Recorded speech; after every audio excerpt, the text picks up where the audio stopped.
日常生活にほんの小さな変化を加えることはとても大きな意味があります。そしてどんなことであれ変化を加えられたときは、自分は自分の人生をほんの少し変えたぞと意識してみてください。自分にはどうせ無理、そんな風に感じてしまうこともあるかもしれません。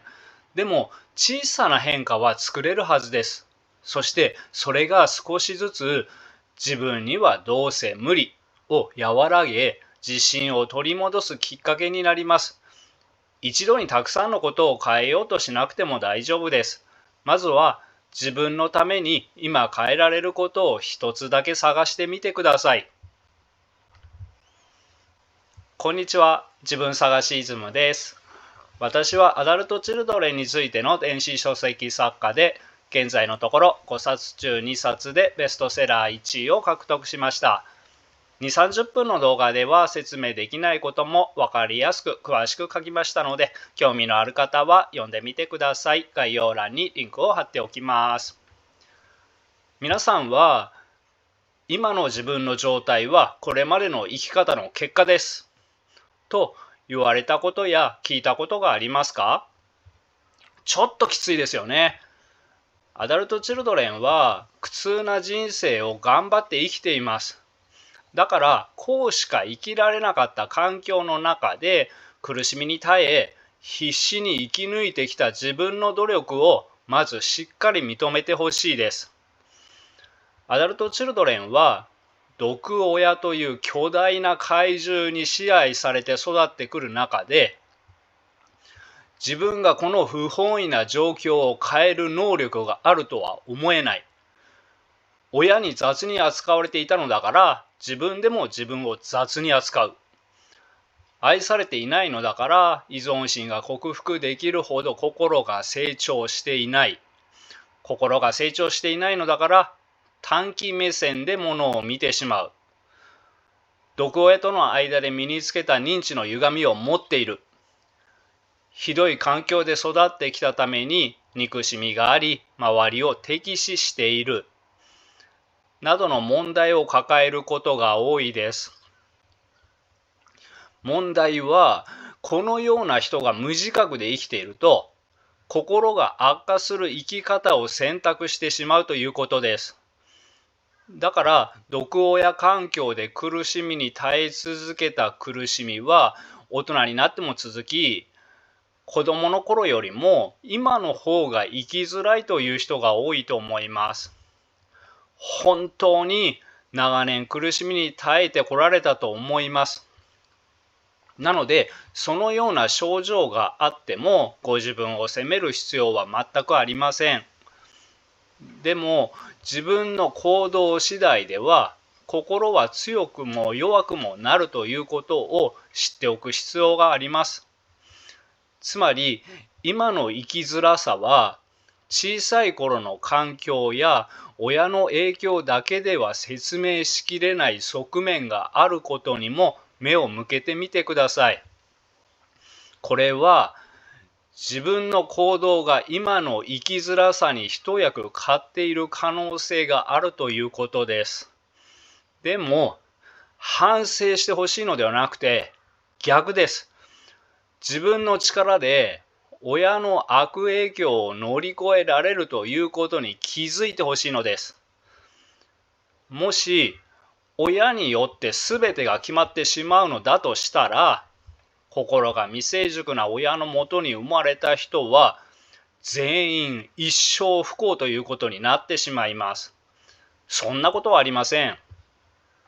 自分の選択の力で自分の心は育つということに気づいてほしいので、一つ例を出しましょう。想像してみてください。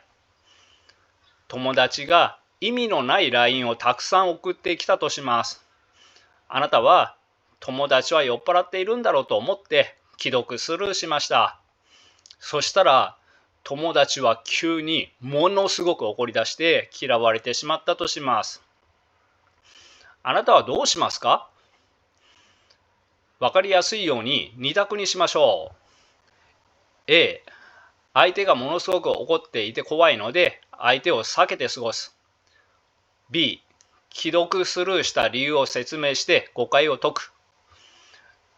いつもはこのような時、どちらを選択していますか？恐れから人を避けるを選択すると余計に人が怖くなります。また自分には問題を解決する力がないという思い込みが強くなります。逆に B を選択して誤解を解いたら、自分には問題を解決する力がある、自分には状況を変える力があるという思いが生まれてきます。仮に誤解は解けなくても、そのようなチャレンジをした自分に誇りが湧いてくるかもしれません。我々は日常生活でこのような選択の連続の中で生きています。そしてその何気なくしている選択の中には、心を成長させる選択もあれば、心を悪化させる選択もあります。この動画では、生きづらいのは親の影響だけではなく、あなた自身が選択してきた生き方も大きく関係しているという話をします。でも、今生きづらいのには、自分の生き方も影響しているとしても、誰も完璧ではありませんし、自分を責める必要は全くありません。アダルト・チルドレンは、自分には影響を変える力がある。自分には人生を選べる力がある。ということを学べない環境で育ってくる人が多いです。この動画を通じて、自分には選ぶ力がある。だから良い方向へ進んでいく力もある。という感覚を少しずつ取り戻すきっかけにしてもらえたらと思います。前置きが長くなりましたが、それではどんな小さな選択を重ねると自己効力感や自信が育ち、親の悪影響を超えて自分らしい人生を生きられるのかを一緒に見ていきましょう。1、自分の選択が今の自分を作っている例。2、どうすればいいかという対策。3、ポイントの振り返りと補足。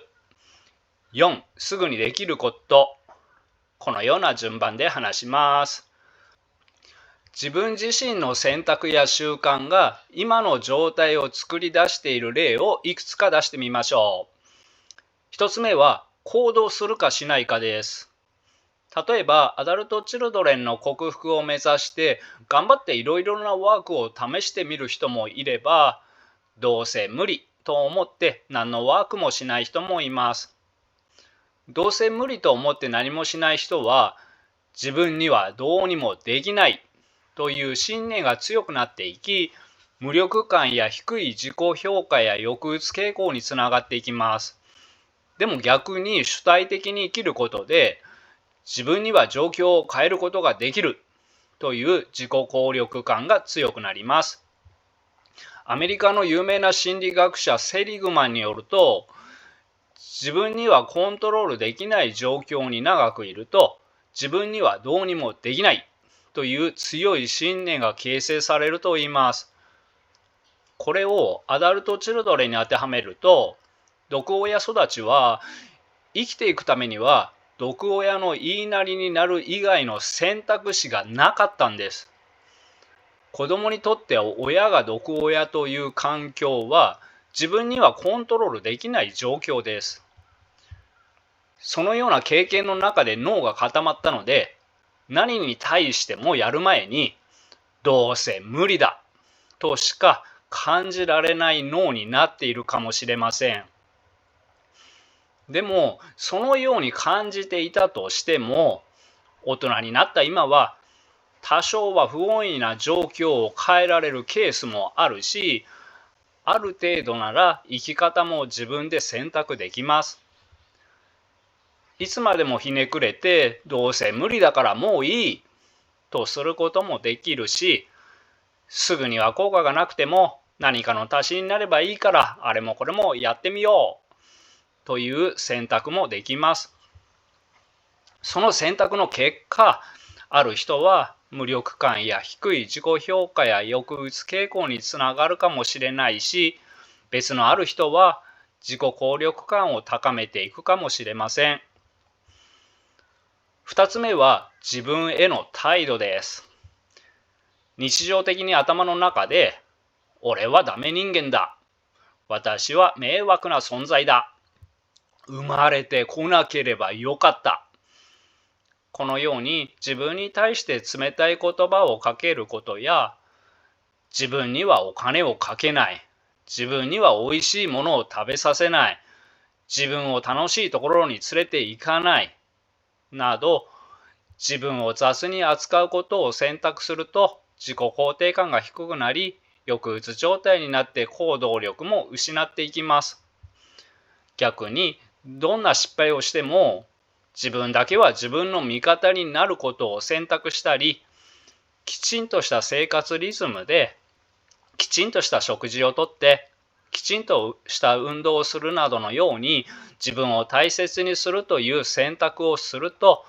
自己肯定感も上がるし、体の調子も良くなるし、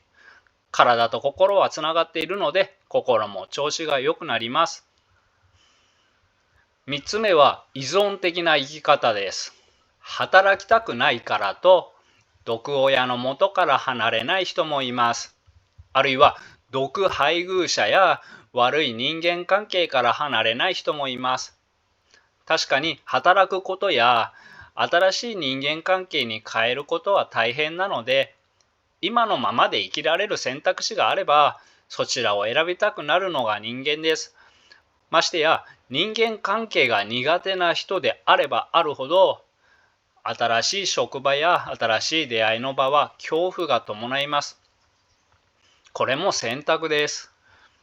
楽をしたいから嫌いな人のそばにいるを選ぶ人もいれば、苦労しても自分の人生を生きる、あるいは新しい良い人間関係を作るを選択する人もいます。楽をするために毒を持った人のそばにいれば、自信を失い、依存心を強め、さらに憎しみをためて心はどんどん悪化していきます。逆に嫌いな人から自立すると、依存心が克服されて心は強くなっていきます。4つ目は短期目線か長期目線かです。短期的に今が良ければいいということで、心の問題や健康問題、経済的な問題、人間関係の悪化など、改善すべきことを放っておいて、ゲームばかりをしているとか、不安と向き合わずにアルコールに逃げている、などの今しか考えない生き方を選択していれば、今は楽ができても、長期的には今よりも状況が悪くなります。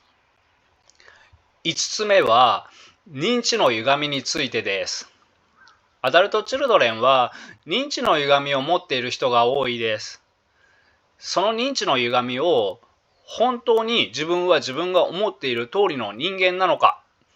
日常生活で確かめる人もいれば、自分の感じ方は間違いないと決めつけて確かめない人もいます。例えば、自分は誰からも好かれない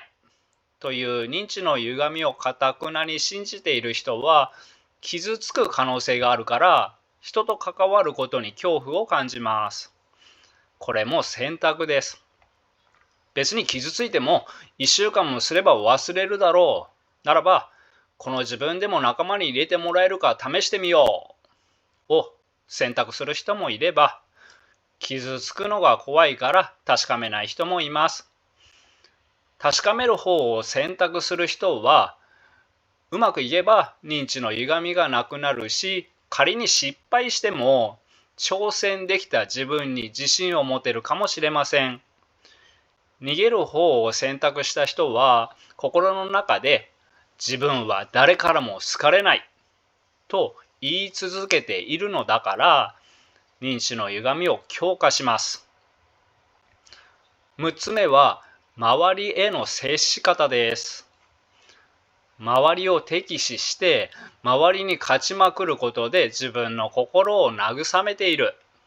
このような生き方を選択していると、周りに嫌われていきます。そこでさらに周りを敵視してさらに孤立していきます。でもこれも何でもかんでも周りと競争するのではなくて、周りと協力して生きていくという選択をすれば、周りに受け入れてもらいやすくなって、周りは敵という認知の歪みが薄れていきます。もっとひどくなると、今までの人生で憎しみがものすごく溜まっているような人は、陰で人が嫌がることをしたり、誹謗中傷をするかもしれません。そのような生き方をしていれば、どんどん嫌な人になっていきます。また、自分が人に対して憎しみを持っているのだから、それを相手に投影して、相手にも自分が憎まれているように感じます。人はこのように自分の心の中にあるものを相手にあると錯覚することがあります。そこでどんどん人を信じられなくなり、人に対するイメージが悪くなり、疑心暗鬼に陥り、なおさら憎しみがたまります。逆に人に優しくするという選択をする人は、自分が人に対して優しくしているのだから、人に対するイメージが良くなります。そのオーラで相手に好感を与え優しくしてもらえるし、心が開かれているので相手の優しさを感じられるし、自分自身の内面も落ち着いているので小さな幸せを感じられやすいです。このように我々は小さい頃の養育環境だけではなく、自分の生き方で心を悪化させたり良化させたりしています。ではどうすればいいかという対策です。学習性無力感や認知の歪みや悪い習慣は気づかないことには同じことを繰り返してしまいます。でも自分はいつもどうせ無理と感じる学習性無力感があって行動を諦めていると気づくことで、次はどうせ無理と感じるけど自分は学習性無力感があるからこう感じるだけかもしれない。たまには挑戦してみる方を選択してみようと思えるようになるかもしれません。自分の行動パターンやその元になっているものに気づくことはとても大切です。でも無意識の行動は普通気づけません。なので自分が選択した行動を書くことはとても大事です。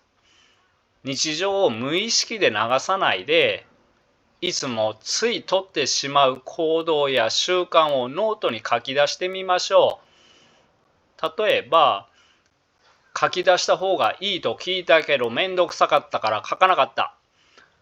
どうせ無理と思ってまた挑戦しなかった。〇〇を避けてしまった。テストの点が悪かったので気づいたら自分を責めていた。やめようと思っていたのにまた短期的快楽を取ってしまった。あの人の嫌がることを言ってしまった。などを記録します。書き出すことで反復しているパターンが見えてきやすくなり、無意識に選んでいることや自分の行動の共通点に気づきやすくなります。次に、なぜその選択をしたか、その時の気持ちや状況はどうだったのかを書きます。例えば、どうせ無理、どうせ自分は何をやっても変わらないと思っていた。仕事後に飲みに行く誘いを断ったのは浮いてしまいそうで不安が強かった。テストの点が悪かったので落ち込んでいた。ダイエット中だけどケーキを3つ食べてしまおうと考えたとき、強いストレスを感じていた。人を傷つけるようなことを言ってしまったとき、何もかもうまくいかないしイライラしていた。このように書いていくことで自分の引き金が分かるようになってきます。引き金は人によって違いますが、例えば傷つく不安があると挑戦できないとか、ストレスがたまると暴飲暴食をしてしまうとか、イライラしていると人を傷つけてしまうなどに気づく手助けになります。次は、その行動の結果得たものは何か、失ったものは何かを考えてみましょう。飲み会を避けたことでその日の安心を得た。でも翌日は同僚からあまり話しかけられずに職場の仲間との間に距離ができた。自分を責めることで一時的に少しは頑張れた。でも抑うつ状態をひどくし行動力を失い、結果的にあまり頑張れなかった。このように良かった面と悪かった面を書き出します。次は同じ場面で別の対応を選べるとしたらどんな行動があるか考えてみましょう。誘いを断らず、まずは短時間だけ参加してみる。自分を責める代わりに、イライラしてたからしょうがないよねと自分に声をかける。ケーキが食べたくなったらジュースを飲む。イライラがすごいときはチョコレートを食べる。などなど考えつくだけ書き出します。次にその別の対応をした場合に得られるものと失うものを考えます。例えば、誘いに応じてみることで新しいつながりができるかもしれないし、自分の認知の歪みが覆る可能性がある。でも、うまく話せなかったら傷つくかもしれない。このようになるかもしれません。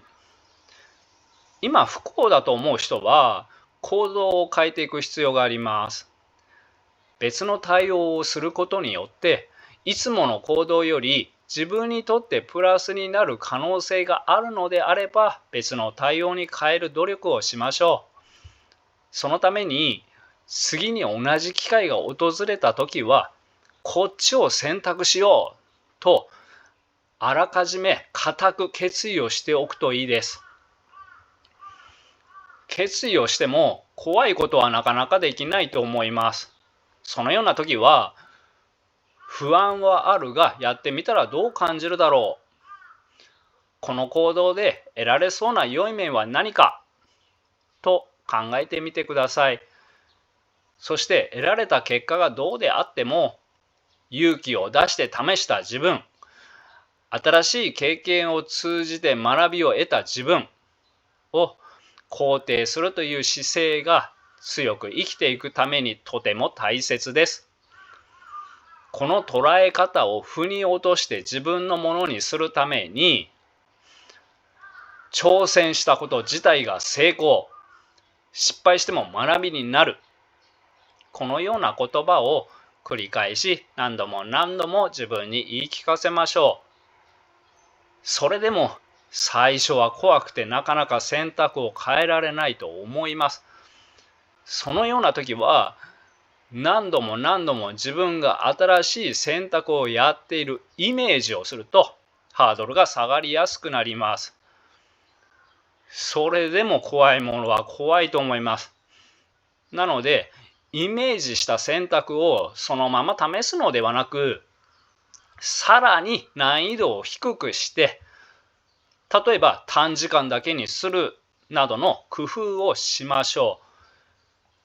習慣を変えることってとても難しいですよね。さらにアダルトチルドレンは傷つきやすかったり、不安や恐怖が強かったり、学習性無力感があったりするので、とても難しいことです。いつもと違う選択をするためには、その選択を無理なくできるように小さくすることで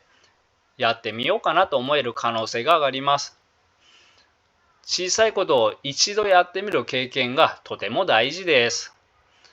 そして自己肯定感が低い人は、こんな小さいこと誰でもできることだと感じ、行動した自分を褒めません。こうとしか生きられなくなる環境で育ってきた人が、だから長いことずっとこのような生き方をしてきた人が、恐怖感や無力感を超えて小さいことでも選択を変えたことは大きな偉業です。どんなに小さくても実行したのであれば、今日はこんな挑戦をしたということを必ず意識してください。愛されて育ってきた人と比べるのではなくて、小さくても頑張れた自分を認める時間を持つことはとても大切です。自分を褒めなかったり、認めなかったり、それどころか逆に自己否定をしていると、人は行動力を失ったり、自滅的な行動が増えます。小さなことでもセルフコンパッションのアプローチは、積み重ねれば自己肯定感が高まり、行動力やモチベーションにつながっていきます。ではポイントを振り返りながら補足します。愛のない親のもとに生まれた子供は心が育たなかったり、憎しみがたまったり、認知の歪みができている人が多いです。だから生きづらくなります。このように育ってきた環境が大きく影響していますが、でも全てが環境のせいではありません。我々は自分のする行動で自分の心を強くしたり弱くしたりもしています。でも今のあなたは今までの生き方の結果です。というのはちょっとかわいそうです。なぜならアダルトチルドレンの今まではこうしか生きられなかったんです。そして恐ろしいことは、今までだけではなくてこれからもアダルトチルドレンは無自覚で生きていると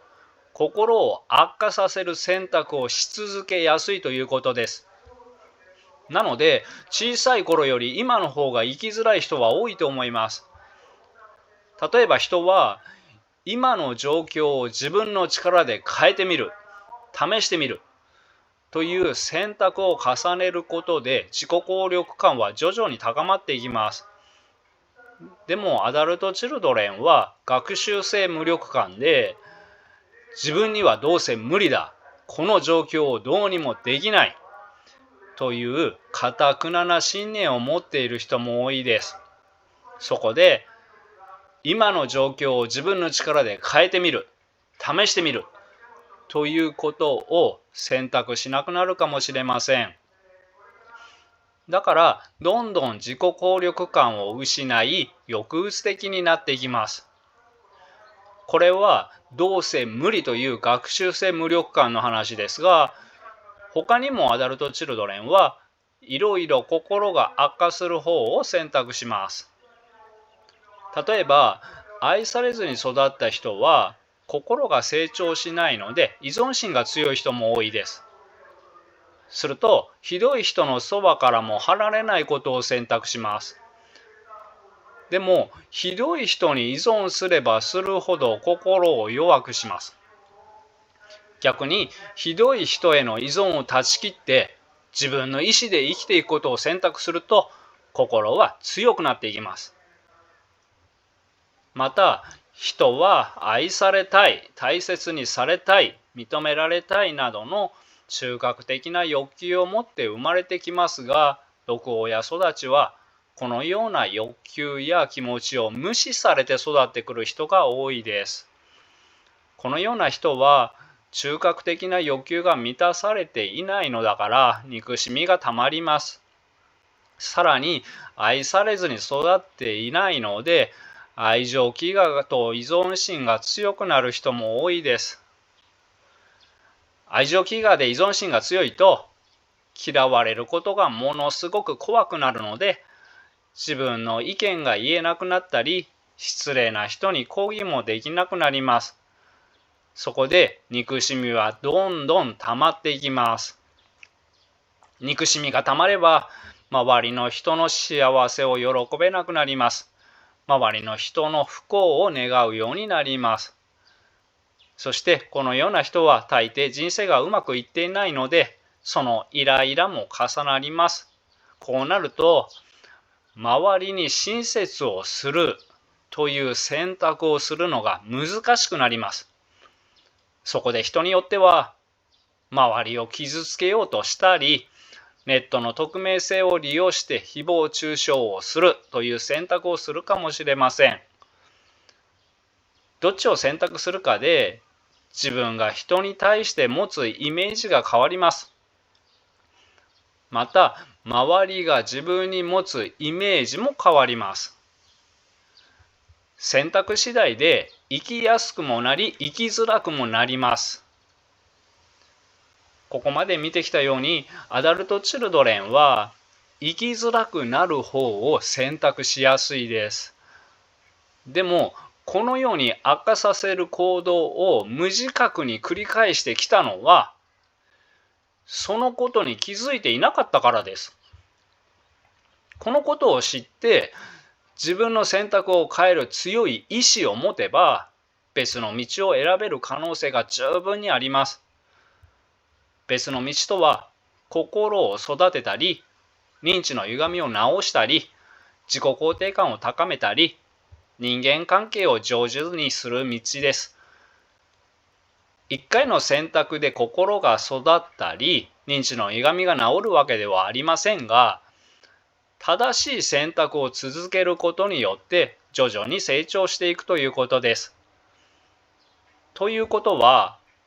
転んだのは親の責任だとしても、起き上がるのは自分の責任と言えます。ここでも、誰かのせいにし続ける、誰かに責任を取ってもらおうとし続ける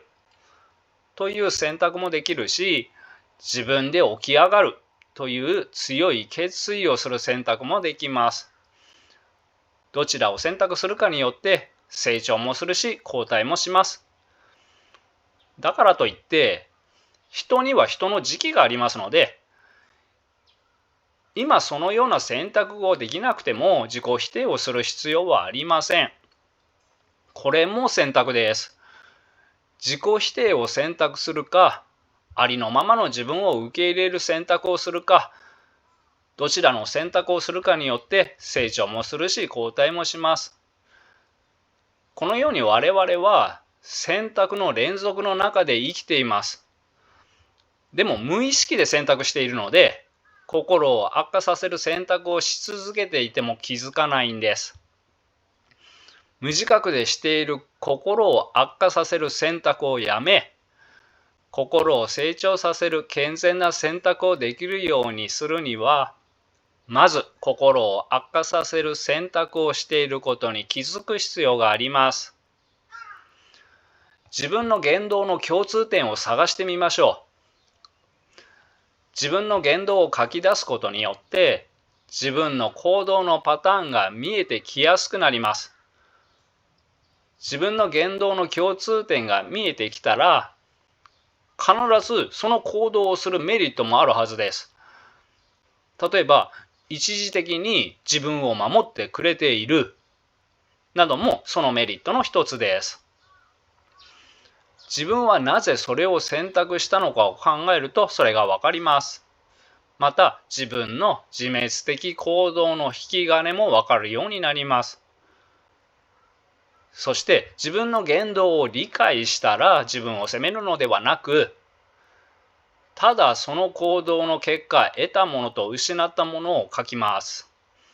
次は同じ場面で別の対応を選べるとしたら、どんな行動があるか考えて、その別の対応をした場合に得られるものと失うものを考えます。今までしていた行動と別の行動、どちらが自分に対して役に立つか検討して、別の行動の方が役に立つのであれば変えていく努力を始めましょう。変えましょうと言わずに、変えていく努力をしましょうと言ったのは怖いと思うからです。なのでまずは変えようと決意することが大事です。今不幸と思う人は行動を変えていく必要があるということを頭に入れて、焦らずできることから少しずつ変えていきましょ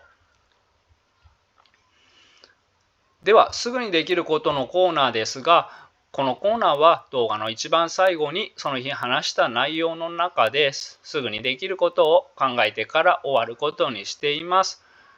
今日の内容のすぐにできることは、自分を大切にするを選択しようです。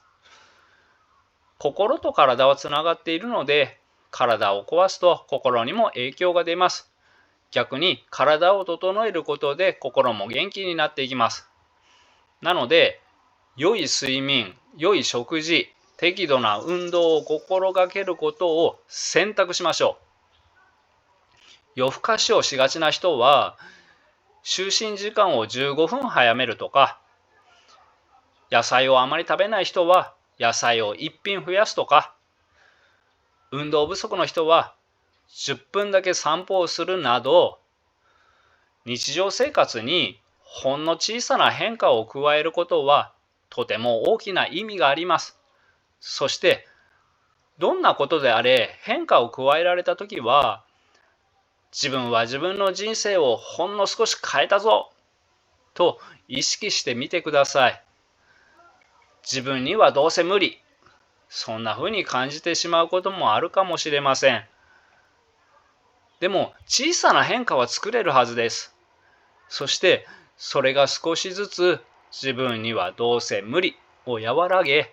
自信を取り戻すきっかけになります。一度にたくさんのことを変えようとしなくても大丈夫です。まずは自分のために今変えられることを一つだけ探してみてください。アダルトチルドレンが自分を作り変えるためには、自分の選択を変えることの他にも、自分の心を育てたり、認知の歪みを直していく必要もあります。甘えや依存心を克服しようや、アダルトチルドレンの認知の歪みという再生リストも参考にしてください。その他にも参考になる動画や再生リストを動画のすぐ下の概要欄に貼っておきます。いつも高評価や温かいコメントをくださっている方々、本当にありがとうございます。これからもアダルトチルドレンが生きやすくなるための情報を心を込めて配信していきますので、応援してくださる方、仲間になってくださる方は、ぜひチャンネル登録をお願いいたします。はい、最後までご視聴ありがとうございました。では仲間の皆さん、よかったら高評価、チャンネル登録をよろしくお願いいたします。バイバイ。